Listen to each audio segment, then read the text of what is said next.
아멘.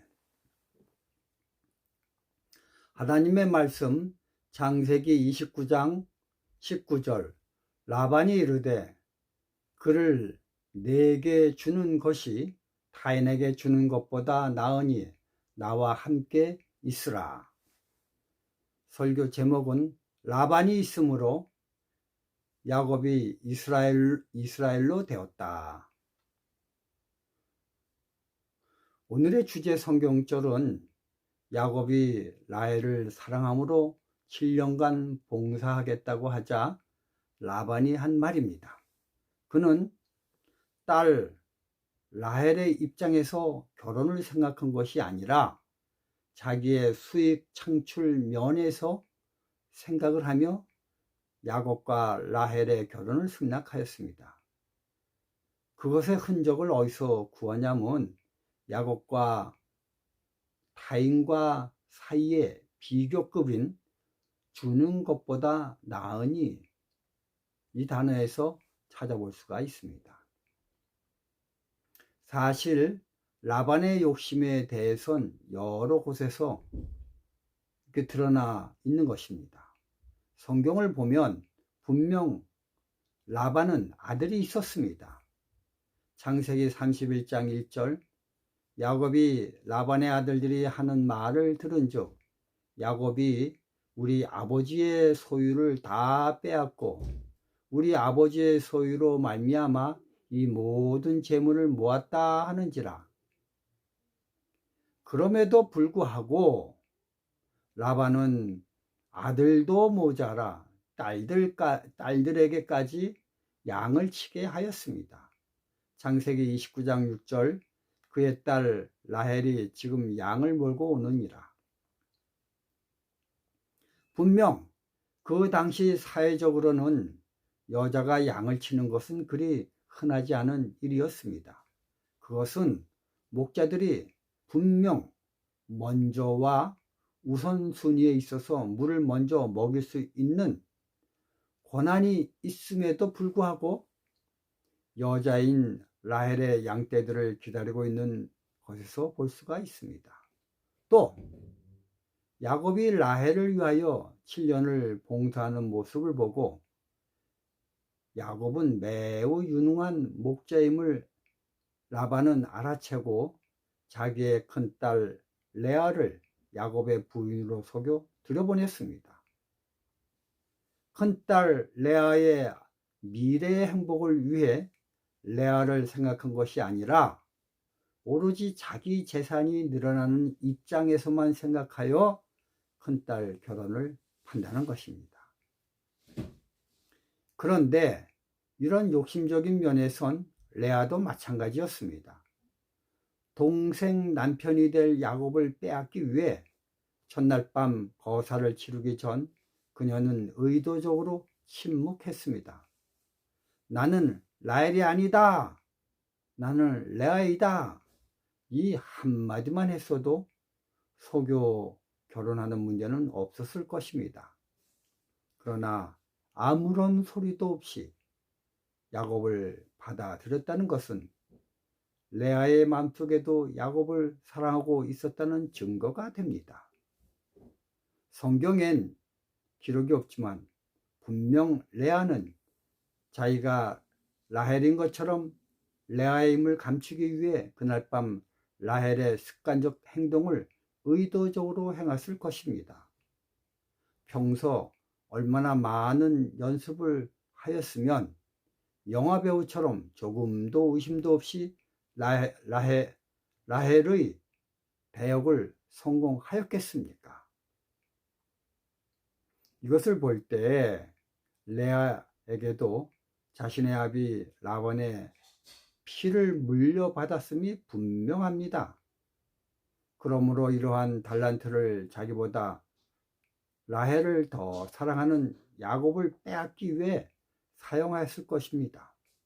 그렇다면 야곱의 결혼 생활은 여자들의 남편 쟁탈전 싸움으로 그리 평탄치 못했을 것임이 눈에 선히 보이는 것입니다. 이런 장면을 우린 창세기 29장 32, 34절에서 볼 수가 있습니다. 레아가 임신하여 아들을 낳고 그 이름을 루벤이라 하여 이르되 여호와께서 나의 괴로움을 돌아보셨으니 이제는 내 남편이 나를 사랑하리로다 하였더라.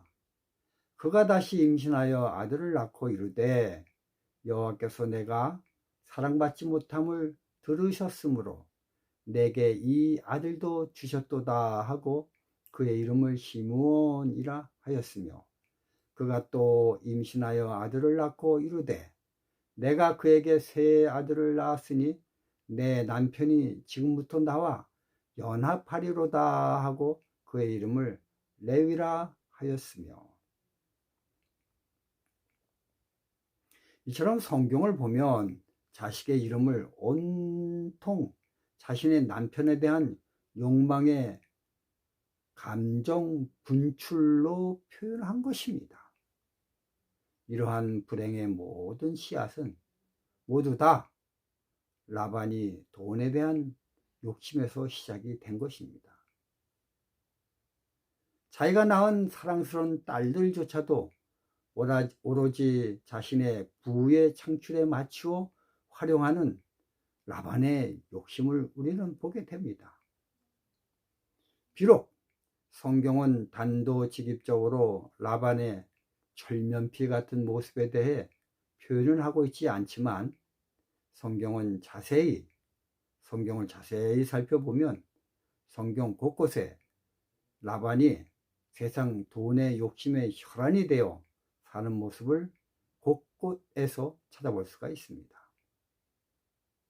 나중에 야곱이 자신의 부인들에게 그녀들의 아비 라반으로부터 도망가자고 의견을 묻자 그녀들의 대답 속에서 그녀들이 생각하는 아비의 모습을 찾아볼 수가 있습니다.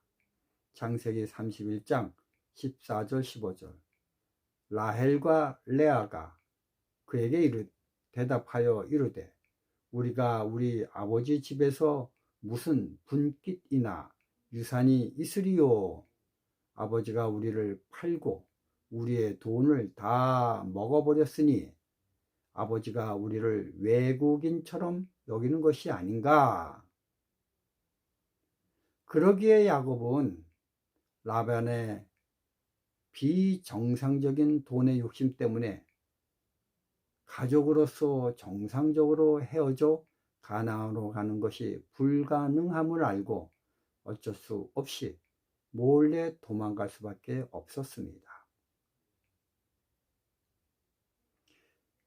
여러분, 사람들은요, 자기가 자기의 어그러진 품성을 깨닫는 것은 정말 불가능에 가깝습니다. 세상 것들을 움켜쥐는데 둘째가라면 서러울 정도인 야곱이 자기 자신의 모습을 깨닫게 되는 계기는 자기의 욕심보다 10배는 더 심한 장인 라반과 같이 살면서 장인 라반의 모습에 비춰지는 자신의 일그러진 품성을 보고 깨닫게 됩니다. 이렇게 깨닫게 되면서 야곱은 회개를 합니다. 이처럼 회개는 자기 죄를 인정하는 것에서부터 시작을 합니다. 제가 좀 길지만 정로의 계단 40에서 41페이지를 좀 읽어보겠습니다.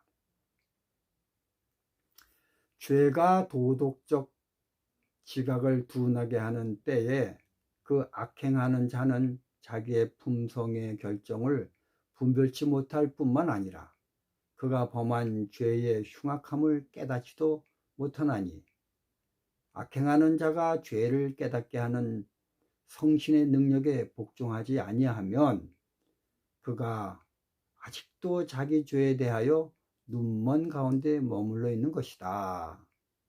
그의 자복은 진정하지 못하고 간절한 것이 되지 않을 것이다. 그가 자기의 죄를 자복할 때마다 자기 행위에 대하여 변명하여 말하기를 여사여사한 사정이 없었다면 자기는 비난받는 바 그 일을 아니하였으리라고 한다. 아담과 하와가 먹지 말라고 한 과실을 먹은 후에 그들은 수치와 공포의 느낌으로 충만하였다. 처음에 그들이 어떻게 저의 죄를 핑계하여서 그 무서운 사망 선고를 면할까 하는 생각뿐이었다. 주께서 그들의 죄에 대하여 물어보실 때에 아담의 대답은 그 범죄의 일부분을 하나님께 돌리고 또 일부분은 아내에게 돌려 말하기를 나와 함께 하게 하신 여자 그가 그 나무 실과를 내게 주므로 내가 먹었나이다. 창세기 3장 12절이라고 얘기했습니다. 또 여인은 그 허물을 뱀에게 돌려 말하기를 뱀이 나를 꿰물어 내가 먹었나이다. 창세기 3장 13절 이렇게 얘기했죠. 왜 당신은 뱀을 지으셨습니까? 왜 당신은 그 뱀이 에덴 동산에 들어옴을 허락하셨습니까? 이러한 질문이 하와가 자기 죄를 변명하는 말 가운데 암시되어 있었다니 이리하여 하와는 저희가 범죄한 책임을 하나님께로 돌렸다. 자기 변명의 정신은 거짓말하는 자의 아비로부터 시작되어 모든 아담의 자손들이 나타내었습니다. 이런 종류의 자복은 성신의 감동을 받아 된 것이 아니니 따라서 하나님께서 기뻐 받으시는 바 되지 못할 것이다. 진정한 회개는 사람으로 하여금 스스로 담당하게 하고 그 죄를 속임이나 외식이 없이 자복하게 하는 것이다. 진정으로 회개하는 자는 불쌍한 세리와 같이 감히 눈을 들어 하늘을 우러러보지 못하고 하나님이여 불쌍히 여기옵소서 나는 죄인으로소이다 라고 부르짖게 될 것이다. 여기까지 정례계단 40에서 41쪽의 내용을 제가 인용하였습니다.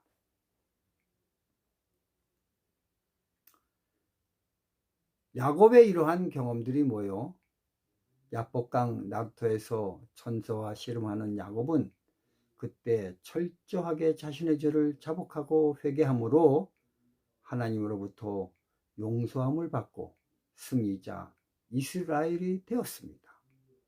구약은 이처럼 우리를 천국으로 가게 하는 이야기들로 꾸며져 있습니다.